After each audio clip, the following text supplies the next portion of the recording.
Como segunda conferencia de este evento que hemos denominado Impacto de la agroindustria en la seguridad alimentaria y la pobreza multidimensional en China. La agricultura en la agenda económica colombo-china,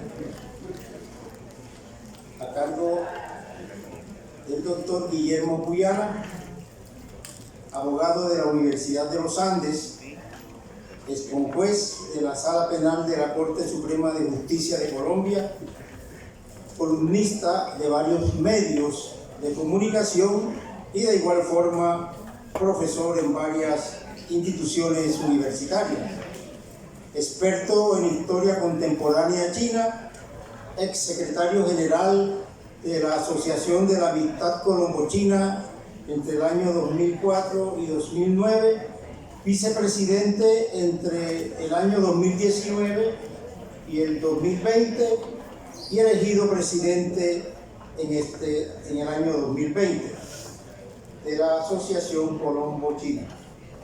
Bienvenido, doctor Puyana.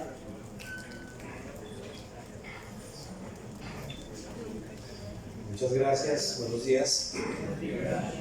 Bueno, la Asociación de la Amistad Colombo-China es una entidad sin ánimo de lucro que se creó hace 45 años, este año cumplimos 46. Eso nos hace la entidad relacionada con China y Colombia de más historia continua en América Latina, la más antigua de Colombia. Las que se fundaron después, como las cámaras de comercio y las asociaciones de becarios, se crearon hace 15 años. Nuestros fundadores crearon la Asociación de la Amistad Colombo-China para promover la apertura de relaciones diplomáticas con China, razón por la cual esta es la única entidad de Colombia que tuvo algo que ver con ese papel, la única que ha tenido dentro de nuestros expresidentes a embajadores en China. Y en ese sentido somos amigos de los chinos desde hace tanto tiempo que hemos vivido con emoción y con mucho cariño lo que ustedes han visto de la profesora Wang. Eso es China, aquí y en China. De manera que tenemos una absoluta claridad sobre el significado que tiene para un país como Colombia la experiencia de los chinos. Y eso es de lo que yo les quiero contar relacionado con la agricultura. Los chinos hablan de que ellos han estado cumpliendo unas promesas centenarias.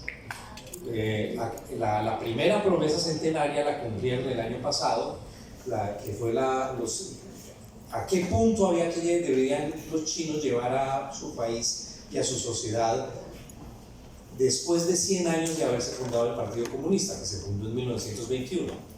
El centenario se hizo el año pasado. El siguiente centenario son los 100 años de la fundación de la República Popular China, cuando ellos consideran que habrán llegado al objetivo de alcanzar un nivel de desarrollo de una China moderna bajo el sistema político que tienen hoy, globalmente, integralmente modernizada. En este momento no están en ese nivel, consideran que han llegado a un punto medio, pero que todavía les falta. Y el siguiente centenario sería el de la reforma y la apertura. Pero ¿cuál es la China de hoy?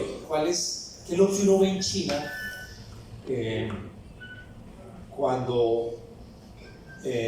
para entender qué es lo que los chinos hablan de su haber cumplido la primera promesa centenaria?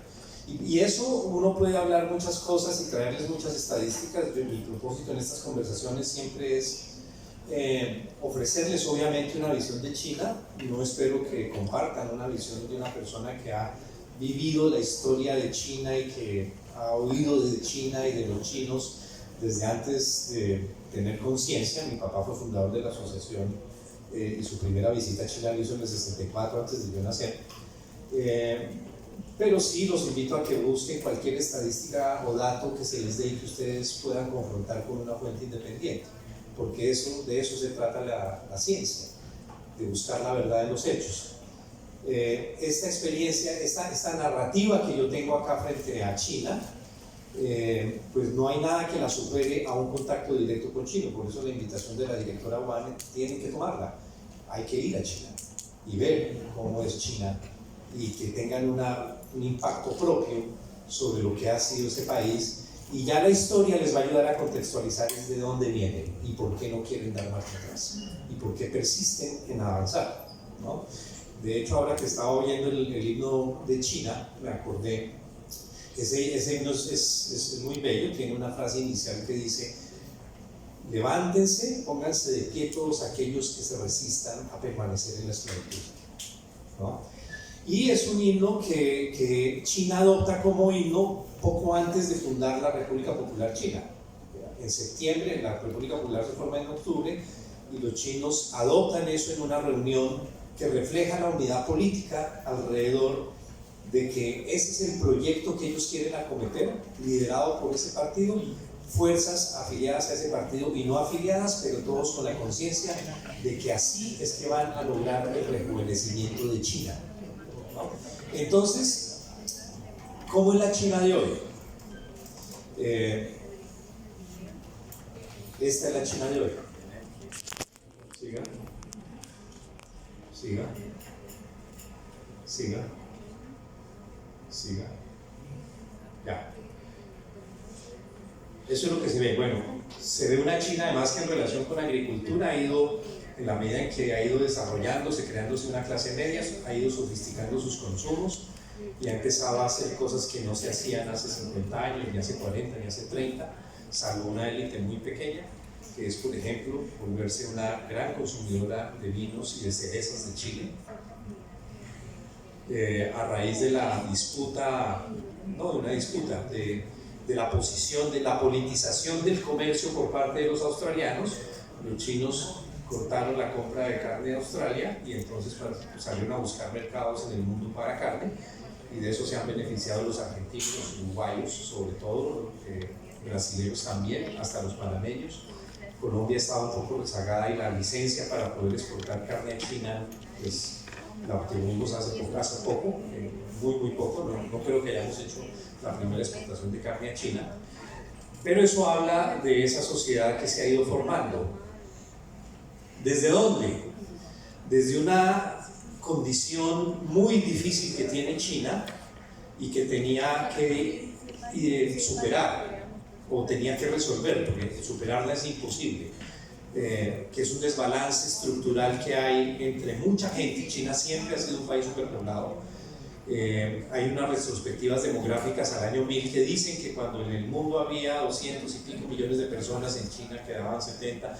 Siempre China ha representado en máximo el 33, normalmente entre el 25 y el 20% de la población, y en este momento representa el 17% de la población como resultado de la política de control natal. Pero China siempre ha sido un país superpoblado, siempre, históricamente. ¿Por qué? Es algo que no se ha logrado establecer por ninguna explicación histórica o arqueológica suficiente. Ese es el primer problema de China, y el más importante, el más grave de todos, digamos. La cantidad de la población de China es el principal problema político, social, económico, educativo, ambiental que tiene ese país. Y los chinos, un académico chino lo resume de una manera brillante. Dicen que el problema de China es que cualquier beneficio, por grande que sea, como 100.000 millones de superávit comercial con el mundo, hay que dividirlo entre 1.450 millones, pues da muy poquito.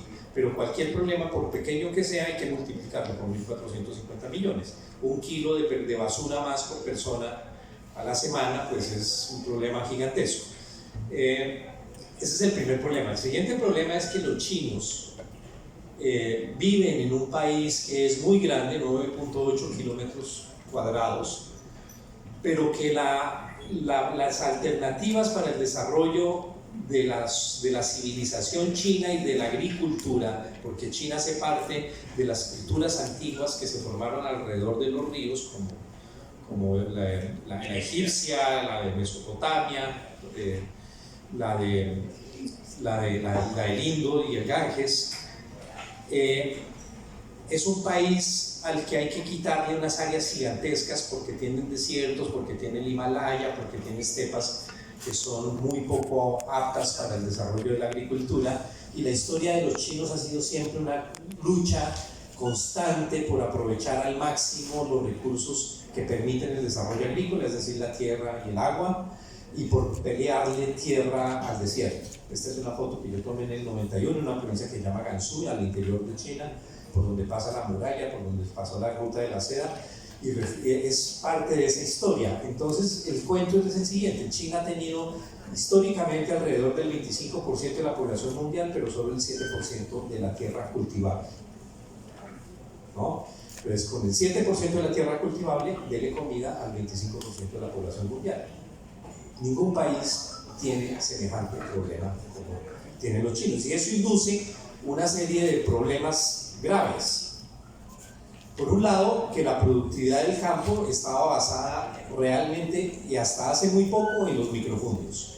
Estas son fotos tomadas en el 91, cuando los chinos redirigen la política y la estrategia de garantizarle acceso a la tierra a los campesinos. A raíz de la revolución del 49, toda la tierra en China es pública, y lo que se le da a la gente es formas de acceder a la tierra.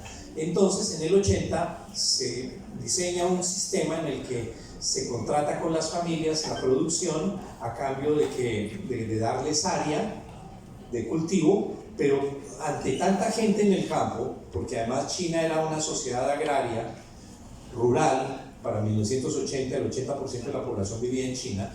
Para 1949 el 95% de la población china vivía en el campo y dependía de la agricultura. Lo que le alcanzaba a cada familia en el 80 era 0.8 hectáreas. Y ustedes que están ligados, aquellos que están ligados, los compañeros de Baluarte, que saben que se puede hacer en 0.8 hectáreas, que tiene que incluir la vivienda. El desafío es, o no es gigantesco, es monumental, ¿no? Entonces, las pequeñas parcelas en las zonas campesinas superpobladas, como esta de la provincia de Yunnan, esa era la realidad de China, ¿no? Y ya estábamos en 1991. ¿Sí? Y el otro problema era que China arrastra un problema de pobreza campesina monumental. Si uno tiene de 1.000 millones de personas, el 80% en el campo chino, quiere decir que en el campo chino el 8% de la tierra, el 7% de la tierra cultivable, o el 8%, tiene 800 millones de personas, y realmente para poder inducir más productividad, crecer las áreas de cultivo, el gobierno chino va a tener que hacer muchas cosas, entre esas reducir la cantidad de población en el campo, estimulando la urbanización, y la urbanización va contra el acervo de tierras. Entonces, ¿cómo garantizamos urbanizar el país para que haya menos gente en el campo? En el campo chino no se necesitan, de acuerdo con los cálculos de los economistas y los ecólogos, más de 150 millones de personas produciendo. 800 quiere decir que uno tiene que ver cómo traslada, si la población no creciera, 700 millones de personas hacia las ciudades. Y tiene que mantener las áreas de cultivo constantes y en lo posible crecer la cantidad de áreas boscosas para la protección ambiental. Entonces, lo que uno tiene en las manos como problema es muy difícil. Pero lo más difícil es, primero, que mucha gente en un país subdesarrollado, porque China era un país subdesarrollado en 1949 como resultado de 100 años de saqueo por parte de Occidente, lo que va a tener es muchísima pobreza y una mano de obra sobrante monumental. En China no se necesitaba ninguna estrategia de dumping para bajar artificialmente la mano de obra, porque la mano de obra era súper abundante en el campo. Ahí era donde había que resolver primero el problema. Todos los problemas de China, inclusive la China de hoy más urbanizada, absolutamente modernizada, tienen que ver con el campo, ¿no? Entonces eso inducía pobreza y además desempleo. Y si uno se remonta a la época imperial, antes de 1911, China vivía en un sistema feudal en el que había altísima concentración de la propiedad de la tierra. Una sola persona, era dueña del 50% de la tierra cultivable en China, que era el emperador. Entonces, otro grupo de personas eran propietarias del resto de la tierra, y de manera que que había propietarios de tierra, en China había muy poquitos, ¿no? Entonces tengan ustedes la siguiente ecuación: mucha gente, poca tierra, propiedad de la tierra concentrada. En lo que van a terminar es en una cosa que los chinos se demoraron en identificar cuál era exactamente el problema de China. La gente creía que era la colonización, pero la colonización era parte del proceso, parte del problema. Los otros creían que era el feudalismo y el sistema imperial de China en manos de los manchúes. Eso era solo parte del problema. La desindustrialización también era solo una parte del problema, ¿no? Porque cuando uno tiene esa estructura que les acabo de contar, entonces uno va a encontrar unos muy pocos, grandísimos propietarios de tierra, que además tenían los aperos de labranza y la muy poca mecanización que existía en China, pero antes de la mecanización, aperos de labranza, y siervos. Esos eran los mandarines, el emperador.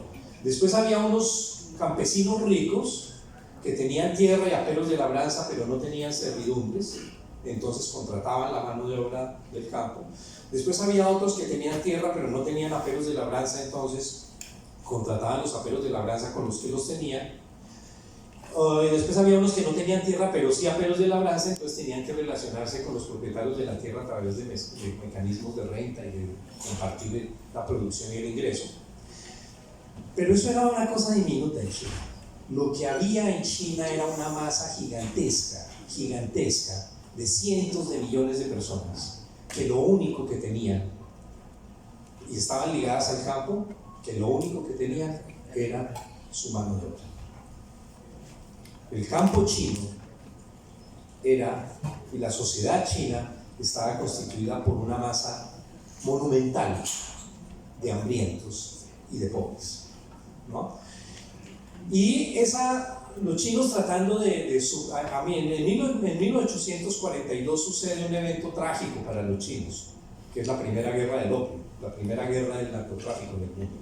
Los ingleses, para tratar de equilibrar la balanza comercial con los chinos, hicieron que los chinos legalizaran el tráfico y el consumo de opio. Los chinos se resistieron, capturaron un barco británico con un cargamento de opio, lo quemaron y los británicos se ofendieron, declararon la guerra y la ganaron. De ahí en adelante, la tragedia, eso empieza lo que los chinos llaman el siglo de la humillación, que es el problema histórico de decaimiento cultural de una civilización que fue brillante en el mundo antiguo, sin parangón en el mundo. La tragedia cultural de los chinos y de la civilización china, la civilización que le dio al mundo la red de pesca, que le dio el papel, la imprenta, la pólvora, no tiene comparación en el mundo. Una tragedia de esa magnitud entre las civilizaciones antiguas que fueron dominantes no existe. No le pasó a los egipcios, ni a los griegos, ni a los fenicios. Una tragedia de esa magnitud solo se compara o solo puede llegar a ser superada por lo que fue la esclavitud, ¿no? Con los chinos, esas son las dos grandes tragedias de la humanidad. Entonces los chinos se lanzan en una serie de campañas y de búsquedas de fórmulas para ver cómo resolver ese problema de la humillación y del decaimiento. Entonces está el reino de la rebelión de los Taiping, la rebelión de los boxers, el movimiento reformista, el movimiento republicano. Los chinos intentaron de todo y nunca llegaban a una solución, porque siempre los derrotaban y cada derrota implicaba un tratado en que cada vez las cosas eran peores, y eran peores para los campesinos, ¿no? Y dentro de todo eso, 100 años de guerras y de 100 años de búsquedas de una solución para eso, lo logran en el momento. El punto de partida va a ser cuando en el 1927 se forma ese partido y llega alguien que dice: mire, el problema acá en China es este, y describe eso que yo les acabo de escribir, de cómo es la sociedad china. Entonces dice: olvídense que esto es a través de las acciones urbanas o del diálogo. Ya todas las vías estaban cerradas, todas las vías se habían intentado, todas habían fracasado y cada cosa era peor que la anterior. Y entonces él dice: si acá en China no resolvemos el problema de los campesinos de la ruralidad china, no vamos a lograr resolver nada. Ahí está la clave, y ahí está el sector social con el que ellos tienen que comprometerse, ¿no? Sí. Los chinos dicen lo siguiente: China fue convertida paso a paso en una sociedad semicolonial y semifeudal, con el país humillado, el pueblo devastado y la civilización cubierta de polvo. La nación china sufrió una desgracia sin precedentes. ¿Sí? El campo chino, cuando empezaron a llegar los fotógrafos, la fotografía china a finales del siglo XIX, se encontraron con un país maravilloso, con cosas que no se veían en ninguna otra parte del mundo, pero por fuera de China lo que había era esto, masas de gente hambrienta. Sí. Por un parte los extranjeros y los mandarines en relaciones de servidumbre y ostentando una vida llena de lujos. China era como un país separado por una pared.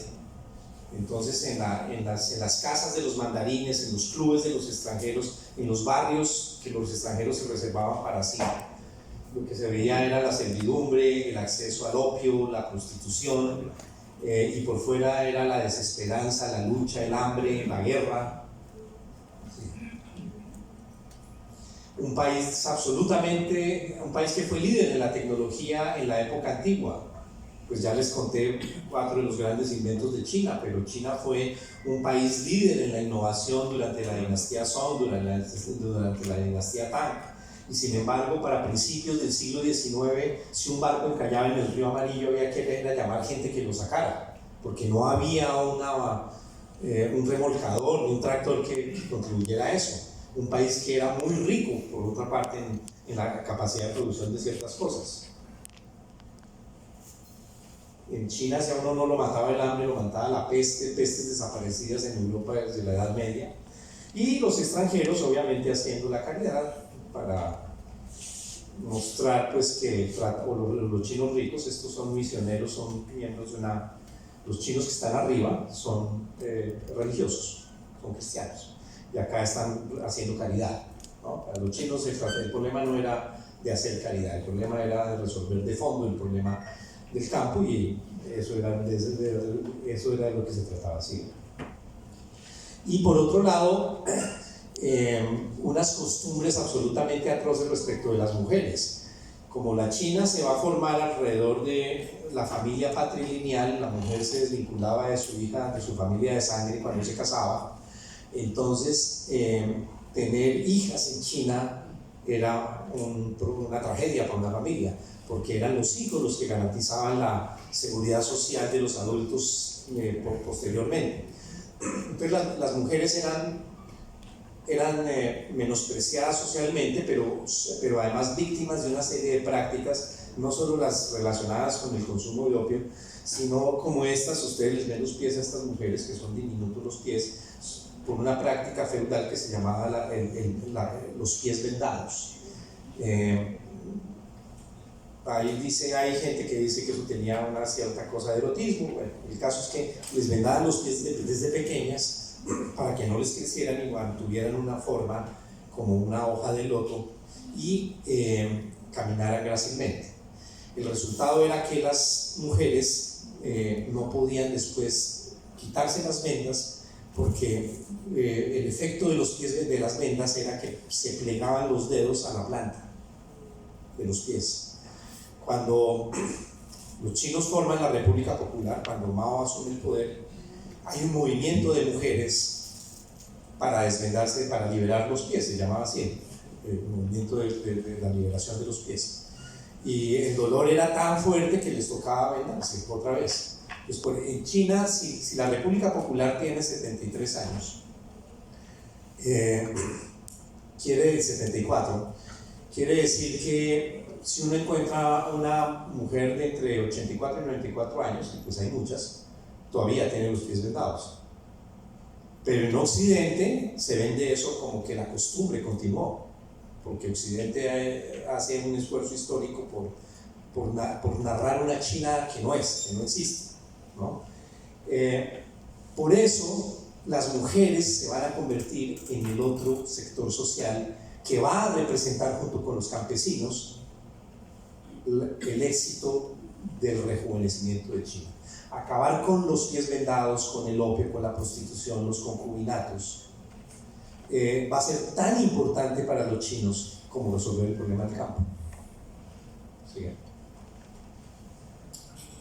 más de la guerra, después de la Segunda Guerra Mundial, la invasión japonesa.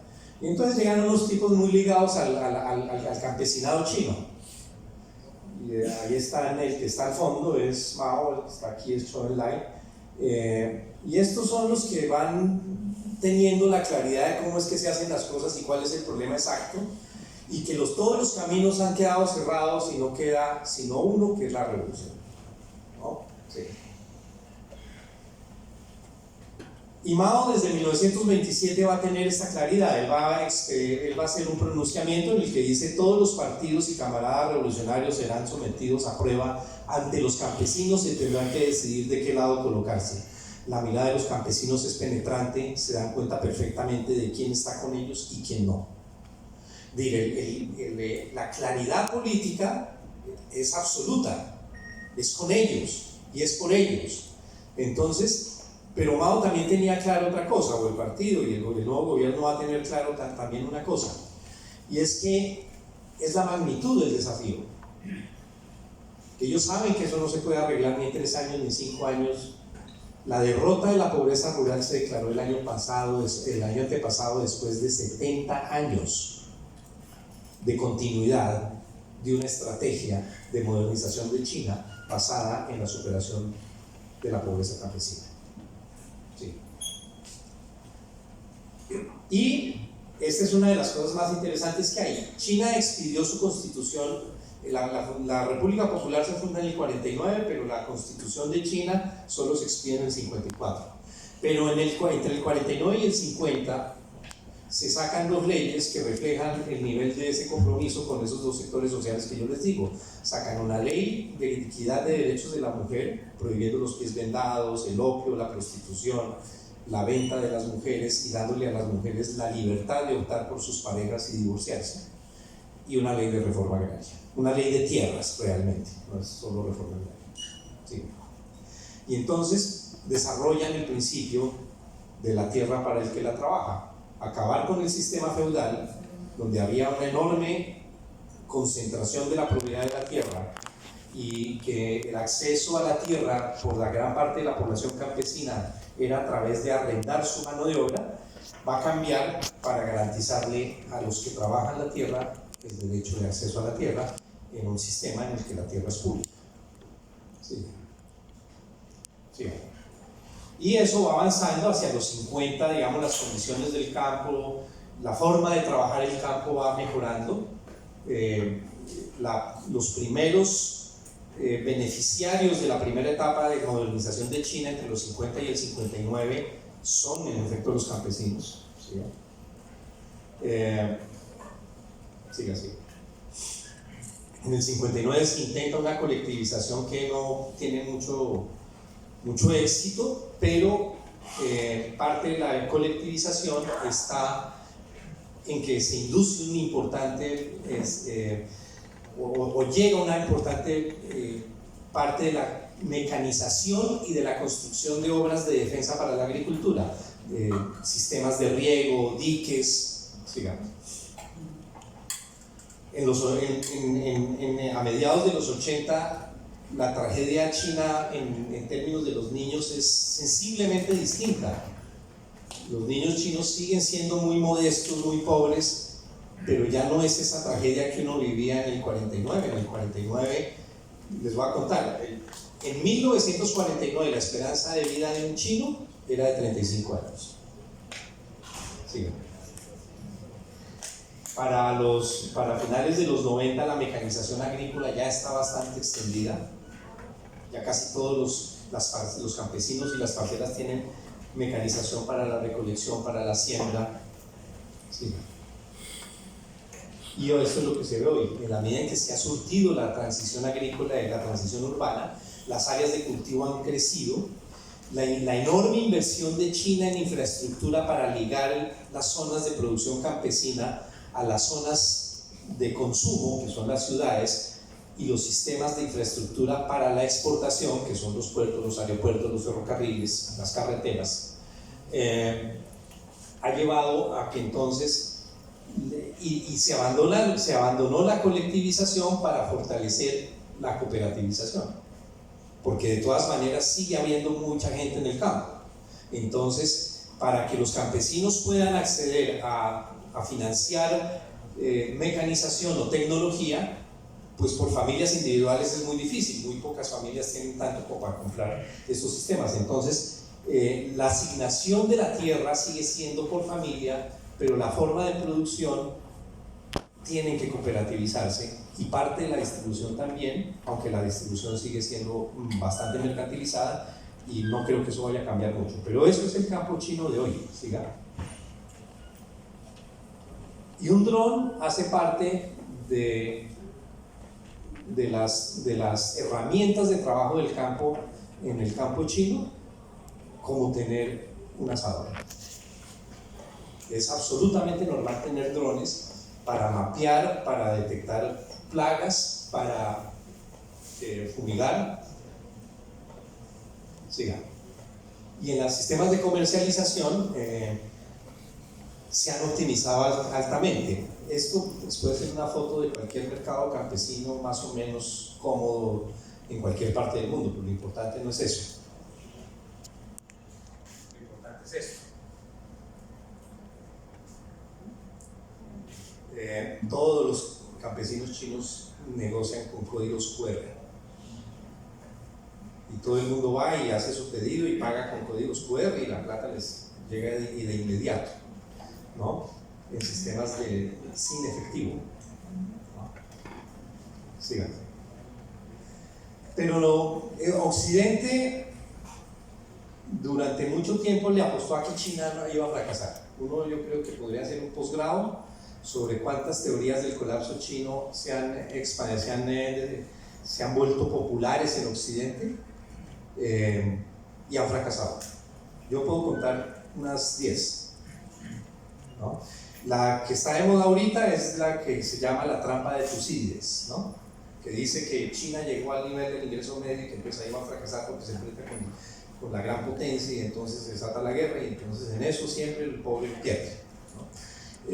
Pero yo le hago caso a los chinos en el sentido de que las cosas en China son tan distintas y su modelo es tan distinto que no puede ser interpretado a partir de modelos.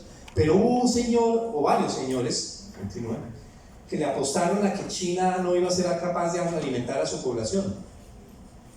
Entre esos Lester Brown. En 1992 el señor Brown se hizo rico escribiendo ese libro que decía básicamente que si los chinos seguían con el nivel de desarrollo que tenían, que para esa época era entre el 8 y el 10%, se iban a consumir todas las cosas del mundo. Entonces, que si consumían una cerveza por per cápita más de la que se consumían, entonces iba a acabar la cerveza y la cebada y yo no sé qué más cosas. O que si consumían, si dejaban de consumir yo no sé qué para consumir más camarones, entonces también. Y ese era un mensaje perverso, porque sugería que era mejor que los chinos fueran pobres, ¿no?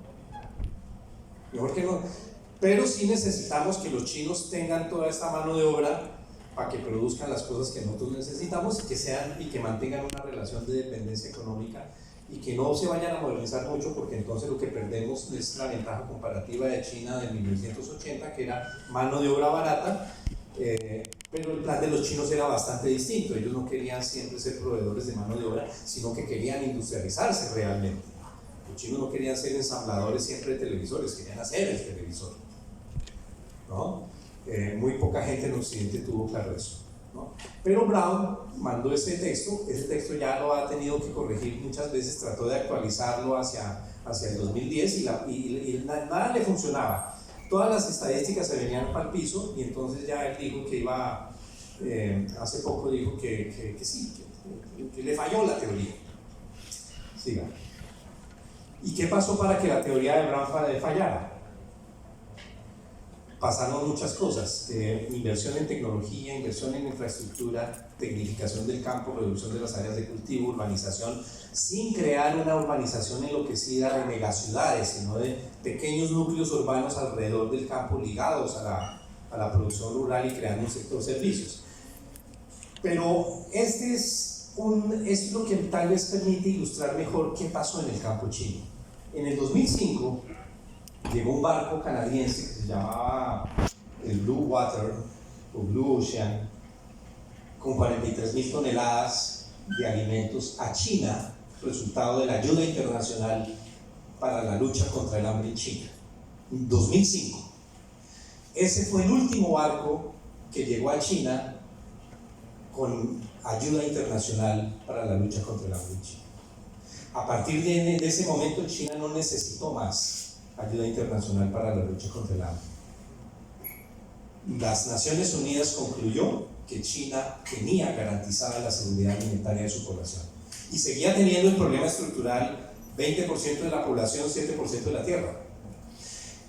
Poco tiempo después, China se va a empezar a convertir en un donante de comida para el mundo, para los países pobres de África. Ese es un símbolo de la transformación del campo chino que es absolutamente indudable. ¿Por qué solo hasta ahora empieza a haber la asistencia para el desarrollo de China? Porque antes no tenían la riqueza que tienen hoy, ¿no?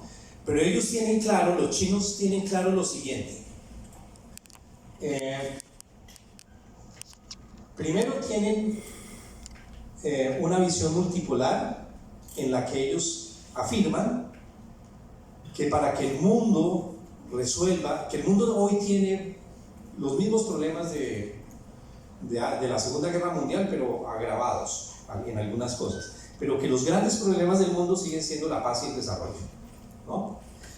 Y que para lograr superar el problema del desarrollo uno necesita un entorno de paz, y que para tener un entorno de paz uno necesita un orden internacional que represente los intereses del mundo de hoy. En el mundo de hoy, en el sistema internacional, el mundo desarrollado está sobre representado.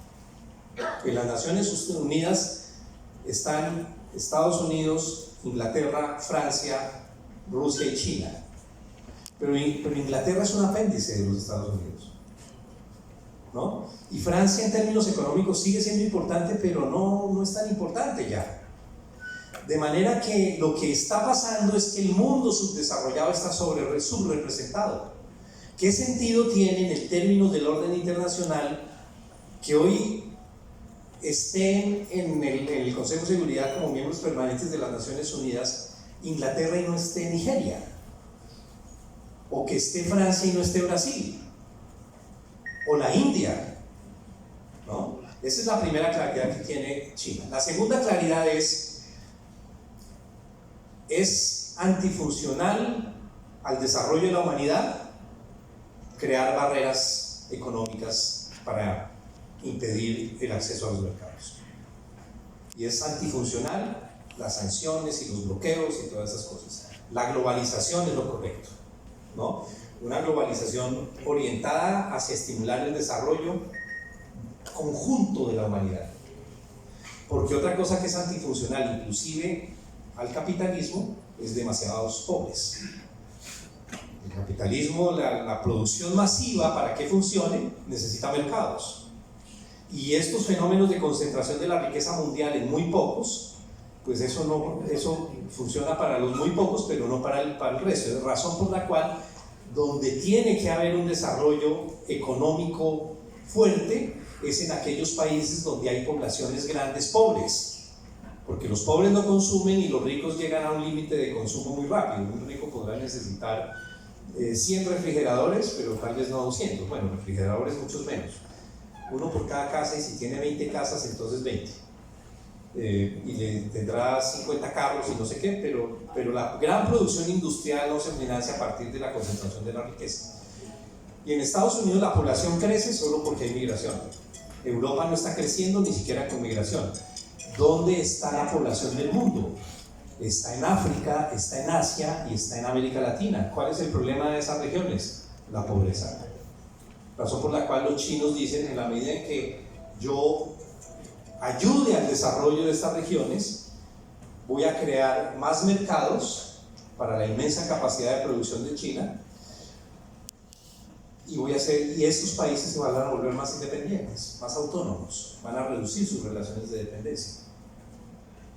Entonces, ese es el sentido de la apuesta china. Por eso esto es importante, ¿sí? Bueno, esta es una noticia que la de las Naciones Unidas sobre una cosa reciente, que cómo China dejó de ser un país recipiente de ayuda internacional a volverse un país donante de ayuda internacional para el desarrollo en África. Con los africanos hay otra cosa, y es que los chinos apoyaron mucho los procesos de independencia nacional de África entre los 50 y los 70, ¿no? Y en la medida en que iban triunfando los movimientos de independencia nacional en Argelia, en Egipto, en Senegal, en todos los países africanos, iban formando países soberanos que hacían parte de las Naciones Unidas, y esos fueron los países que le permitieron a China obtener la votación suficiente en la Asamblea General de las Naciones Unidas para regresar al Consejo de Seguridad. Entonces, el compromiso de los chinos con los africanos es no solo por eso, también porque los chinos, y esto es una cosa común con nosotros, en la historia de la humanidad no ha pasado nunca que un país pobre llegue a desafiar la preeminencia económica de un país desarrollado. Nunca ha pasado. Eso que estamos viendo ahora nunca había pasado. La transición del poder mundial siempre se dio entre potencias muy industrializadas y muy ricas, entre España y